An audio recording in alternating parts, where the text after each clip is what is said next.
Oke, Bismillahirrahmanirrahim. Assalamualaikum warahmatullahi wabarakatuh. Alhamdulillahirabbil alamin. Wa bihi nasta'in wa ala umuri dunya waddin wa ala alihi washabihi ajmain, amma ba'd. Puja dan puji syukur kita hadirkan kepada Allah Subhanahu wa taala, dan tak lupa pula selawat dan salam kita berikan kepada junjungan kita Nabi Agung Muhammad sallallahu alaihi wasallam, yang mana dia telah membawa kita dari zaman jahiliyah ke zaman Islamiyah yang kita rasakan penuh dengan khazanah keilmuan pada era modern ini. Baiklah, sebelumnya perkenalkan, nama saya Abdul Khalik Napitupulu. Saya berasal dari Kabupaten Batang. Untuk tanggal lahir, tempat dan tanggal lahir, saya lahir di Medan, Sumatera Utara, tanggal 2 Agustus tahun 1996. Kemudian mata pelajaran yang akan saya uraikan di sini adalah tentang bagaimana menjadi musyrif, pembina asrama, pembimbing asrama, dan hal-hal yang mengenai keasramaan. Ya, kemudian saya akan menyatakan bahwasannya ini real team, real, dan jujur saya Abdul Khalik sebagai yang akan menjawab pertanyaan studi kasus dari MA Nasirul Wasatiyah sebagai bentuk ujian yang diberikan. Baiklah, yang pertama adalah nomor 1, yaitu pertanyaannya di sini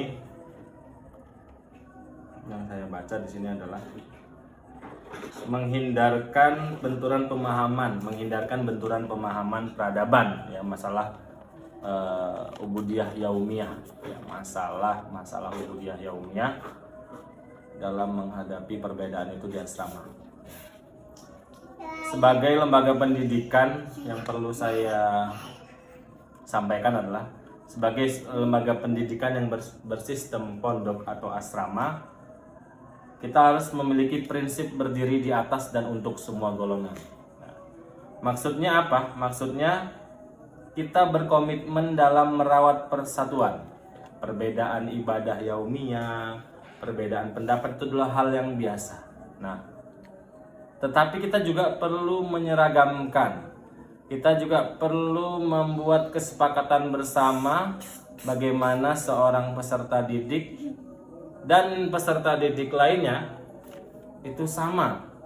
Maksudnya selama dia berada di asrama, ya kita standarkan.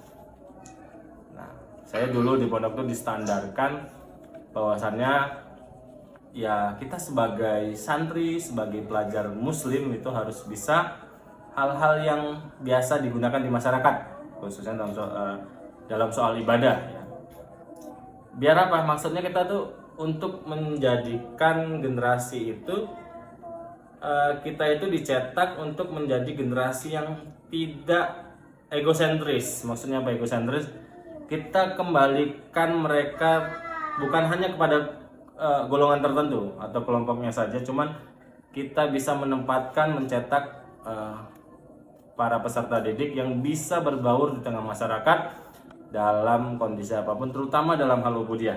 Nah, itu yang akan kita tanamkan dalam diri atau jiwa peserta didik kita nantinya, terutama dalam hal-hal perbedaan ibadah, ya.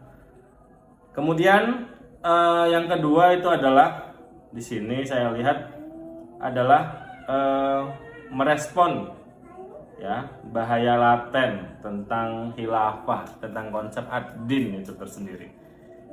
Isu khilafah di negeri ini sebenarnya tidak ada habisnya. Diserang balik, diserang lagi, diserang sana sini, dibenturkan kembali, ya. Menjadi bahan propaganda lah kita bilang.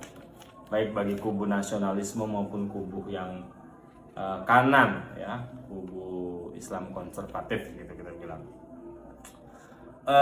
Kita prinsipnya adalah menanamkan kebebasan, ya.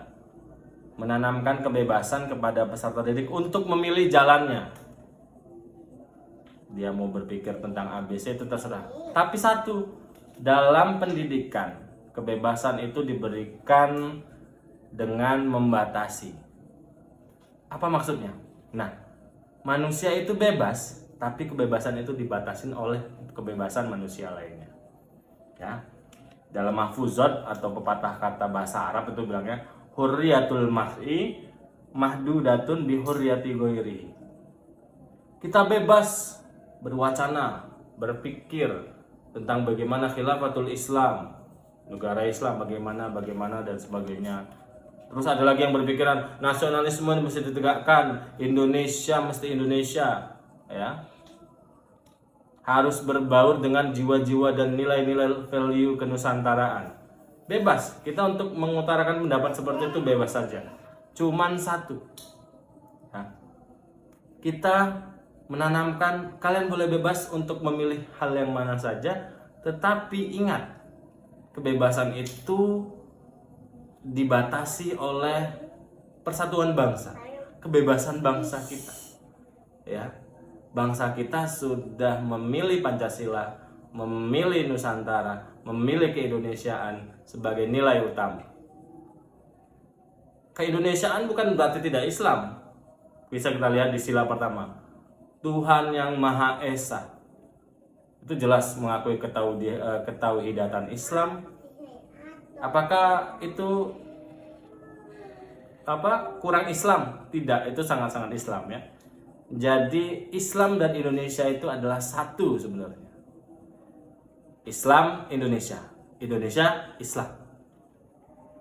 Karena dari Pancasila saja, dari prinsip, dari pandangan hidup, ayat pertama nomor 1, ketuhanan yang Maha Esa. Jadi perlu kita tanamkan, kita itu sedang mengislamkan Nusantara, bukan menusantarakan Islam. Maksudnya bagaimana? Kita mewarnai keindonesiaan dengan keislaman. Bukan berarti kita merubah sistemnya, tapi kita warnai, ya. Kita perbaiki sistem-sistem yang harus diperbaiki dan kita pertahankan sistem yang mesti dipertahankan. Itulah maksudnya dengan Islam dan Indonesia. Ya, itu yang harus kita tanamkan. Jadi Islam dan Indonesia, bukan Islam versus Indonesia atau khilafah versus nasionalisme, enggak. Tapi kita tanamkan Islam itu Indonesia, Indonesia itu Islam. Oke, yang ketiga itu memanage jadwal, lebih memanage jadwal bagaimana kegiatan keasramaan dan keagamaan. Prinsipnya dalam kegiatan itu adalah dinamisasi. Ya, taharrok fa inna fil barokati fa inna fil harokah barokatun. Itu kata Kiai Syukri, almarhum Kiai Haji Syukri Zarkasi. Ya, itu kata Kiai Haji almarhum Kiai Abdullah Syukri Zarkasi, ya, pendiri Pondok Modern Darussalam Gontor. Bukan pendiri, maksudnya pimpinan Pondok Modern Darussalam Gontor. Maksudnya apa? Setiap kegiatan santri, setiap apa yang dilakukan oleh santri, ya, itu tidak mengganggu konsentrasi mereka dalam berproses, baik proses akademis maupun proses non-akademis. Agama 100%, umum 100%. Maksudnya generasi kita, generasi yang kita gembleng, peserta didik yang kita didik, itu 100% mempunyai skill. Bukan hanya satu, tapi skill yang banyak. Skill akademik maupun non-akademis. Agamanya 100%, sainsnya 100%. Jadilah ulama yang intelek dan jangan jadi intelek yang tahu agama. Seorang ulama itu sudah pasti intelek, dan intelek itu belum tentu ulama. Nah, itu yang kita maksud. Ya, kita menciptakan generasi yang seperti itu. Nah, jadi mereka kita tanamkan bahwasannya ini prosesmu dalam berdinamisasi. Inilah barokah yang akan kamu dapatkan setelah dari sini. Kamu belajar 24 jam, kamu dididik 24 jam. Jadi tidak ada yang namanya beban di antara keduanya. Namun semuanya harus bersinkronisasi. Keagamaannya aktif, otomatis intelektualitas atau akademiknya juga aktif. Itu yang akan kita ajarkan. Toh juga di asrama nanti akan ada jadwal belajar malam dan lain sebagainya, yang itu sebagai penunjang dari kegiatan akademis mereka di kelas. Kemudian adalah nomor 4 itu tentang kebersihan. Perlu kita ketahui, konsep kebersihan itu kita tanamkan kepada para peserta didik kita, yaitu an-nazafatu minal iman, kebersihan sebagian dari iman.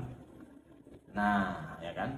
Kita sebagai santri ya, anak-anak didik kita yang statusnya kurang lebih sama seperti santri ataupun santri lah kita masukkan, itu harusnya sudah mengetahui konsep ini, bersih. Innallaha yuhibbul jamal. Innallahul jamal wa yuhibbul jamal. Allah itu indah dan mencintai keindahan. Nah, caranya bagaimana? Kita akan susun itu secara rinci. Nah, yang saya rasakan dulu, ini mungkin akan kita terapkan. Pertama, dari hal kebersihan kamar alias piket. Kita akan membuat jadwal piket ya. Satu hari ada 3 ya, ada 3-5 orang itu yang bertanggung jawab atas kebersihan kamar. Kapan itu harus mutlak bersih? Ya, itu ketika kalau dulu saya itu sebelum masuk kelas di pagi hari dan sore sebelum berangkat ke masjid pada waktu maghrib. Nah, itu asrama kamar harus benar-benar bersih, tidak ada yang kotor. Jadi benar-benar ditinggalkan bersih ya, ditinggal masuk kelas bersih, ditinggal ke masjid maghrib juga bersih.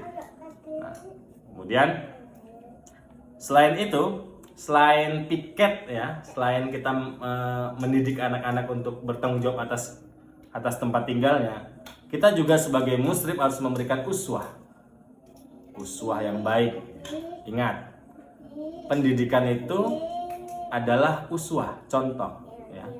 Jadi usahakan apa yang dilihat santri, yang didengarkan, yang dirasakan, bahkan yang dikerjakan itu harus bermuatan pendidikan. Kebersihan juga kita berikan sebagai pendidikan kebersihan. Kita tanamkan bertanggung jawab ya. Kemudian kita akan mensosialisasikan kepada peserta didik yang di asrama, yang tinggal di asrama. Bagi mereka yang di asrama adalah tanggung jawab tadi yang saya sebutkan. Kita tinggal di sini, kita bertanggung jawab. Jadikan asrama ini rumah kita, ya kan? Rumah masa kotor kan tidak mungkin seperti itu. Nah, bagaimana caranya? Ya tadi ada piket dan lain-lain. Itu yang bertanggung jawab dan lain-lain. Kemudian kita juga akan mengadakan namanya mata-mata. Jadi nanti ada namanya mahkamah kebersihan atau pengadilan kebersihan yang akan diumumkan sehabis maghrib biasanya. Itu nanti beberapa peserta didik akan kita tunjuk sebagai mata-mata, dan nanti yang masuk mahkamah pada hari itu dia akan gantian menjadi mata-mata ya. Apa? Nanti dia selama 1 hari sampai sebelum maghrib itu mencatat temannya yang nggak pakai sendal, yang bajunya dijemur tidak pada tempatnya, membuang sampah sembarangan ya, bahkan sampai makan berdiri mungkin juga. Tapi khusus untuk kebersihan mungkin buang sampah, jemur pakaian di luar tempatnya gitu, ataupun naruh pakaian di luar lemarinya, buang sampah sembarangan gitu. Nanti bagi mereka yang masuk ke mahkamah itu, maka muslim atau pembimbing akan memberikan nasihat serta pemahaman bagaimana sih menjaga pola hidup yang bersih, bagaimana membuat kesadaran diri mereka akan kebersihan lingkungan dan juga tempat tinggal. Nah, kemudian ini adalah proses ya, ketika mahkamah kebersihannya adalah proses yang akan menjadikan mereka habit, akan membuat mereka itu merasa terbiasa akan tanggung jawab akan kebersihan lingkungan dan diri mereka serta tempat tinggal mereka. Insya Allah 3 tahun kita didik seperti itu, insya Allah habitnya setelah mereka selesai gitu kan, mereka akan merasa ada sesuatu yang kurang ketika lingkungannya kotor ataupun hal-hal yang lainnya di sekitarnya kotor. Kemudian nomor 5 adalah kedisiplinan santri atau siswa di asrama. Nah, yang kita terapkan adalah disiplin bagaimana memanage waktu. Ya. Mereka bangun tidur dan kembali tidur lagi, itu ada waktunya. Pengalaman saya ketika di pondok adalah itu adanya mekanisme blacklist. Ketika saya telat masuk kelas, ada staf kurikulum atau staf KMI ya, kalau di pondok saya KMI atau Kuliatul Muallimin Al-Islamiyah, yang akan membawa buku blacklist tebal. Itu isinya dari kelas 1 SMP sampai kelas 3 SMA atau kelas 1 sampai kelas 6 KMI. Itu didata semua. Oh ini Fulan terlambat. Nanti ketika ke masjid maghrib juga seperti itu. Nanti yang megang bagian keamanan ya, kakak kelasnya. Tapi kalau ini mungkin kita lebih pada musrifnya karena jenjangnya masih satu kelas atau satu angkatan, seperti itu mungkin. Nanti kita akan data itu. Mereka akan data, oh ini udah sekali, 2 kali, bahkan kalau udah sampai 3 kali itu dibotak. Itu saya dulu pengalaman. Cuman mungkin nanti yang akan kita terapkan ataupun akan saya sarankan adalah dengan nasihat dan pemahaman bahwasannya al-waktu athmanu minaz zahabi, waktu itu lebih penting daripada emas, ya. Jadi waktu itu harus dimanage dengan sebaik-baik mungkin. Nah, itu ya. Bahkan dulu saya terlambat ke dapur sama dengan tidak makan. Nah, itu sanging memang ditanamkan bahwasannya prinsip waktu adalah emas itu sangat penting. Karena bagaimanapun sampai kapanpun mereka akan berpacu dengan waktu. Apapun itu, dalam meraih kesuksesan mereka berpacu dengan waktu. Itu yang harus kita tanamkan. Jadi makan tepat waktu, tidur tepat waktu, sholat tepat waktu, semua kegiatan harus tepat waktu. Tepat waktu mulainya, tepat waktu selesainya. Tidak ditambah-tambahkan, tidak dilebih-lebihkan. Jadi dinamisasi pergerakan kehidupan mereka 24 jam di asrama itu sangat-sangat terjadwal, sangat-sangat terorganisir, sehingga mereka tidak akan merasa jenuh ataupun tidak akan merasa terbebani ketika memang sesuai dengan jadwal yang diatur. Kemudian yang terakhir adalah pendekatan terhadap peserta didik kita yang berumur masa-masa remaja yang menuju dewasa. Saya sebagai pengurus asrama, saya sebagai calon pengurus asrama menekankan adalah kekeluargaan. Pengurus asrama, pembina asrama, musrif asrama adalah keluarga. Kita dengan peserta didik itu seperti keluarga. Musrif atau pengurus asrama harus bisa menjadi ayah, ibu, kakak sekaligus 3 peran untuk mereka. Jadi kita harus menyayangi layaknya ibu, bijaksana layaknya bapak, ya. Mengayomi layaknya kakak, mengayomi layaknya kakak, ya. Kita akan tanamkan kepada mereka bahwasannya asrama adalah rumah. Rumah itu harmonis. Kita bangun rumah yang harmonis, ya, dengan rasa memiliki. Jadi kita menjaga asrama kita menjaga nama baik pondok kita, nama baik sekolah kita, nama baik lembaga kita, ya. Itu dengan apa? Dengan tetap menanamkan karakter disiplin yang kuat. 1, pesan saya terakhir adalah tidak ada keteladanan tanpa kedisiplinan. Uswatun hasanah atau contoh yang baik itu dimulai dengan kedisiplinan. Itulah namanya teladan. Al-haqqu bila nizamin yaglibuhul batil binizamin. Jadi sesuatu yang benar tetapi tidak terorganisir akan kalah sama sesuatu yang zalim tapi terorganisir. Jadi penerapan pendekatan adalah kekeluargaan. Kita tidak boleh membuat mereka tidak merasa nyaman. Kita harus membuat mereka merasa nyaman dengan sistem kekeluargaan yang saling memiliki, saling memahami, dan saling mengerti dan terus saling mengingati, saling mengingatkan di antara kita. Baik musyrif maupun anggota asrama seperti itu, saling mengingatkan dalam hal-hal kebaikan. Tidak ada sesuatu hal yang membuat mereka bersedih ataupun membuat rumah kita itu bersedih. Itulah pesan saya dalam mengelola asrama nantinya. Mungkin cukup sampai di situ dan semoga bermanfaat. Nasrun minallahi wa fathun qarib. Wallahul muwaffiq ila aqwamit thoriq. Wassalamualaikum warahmatullahi wabarakatuh.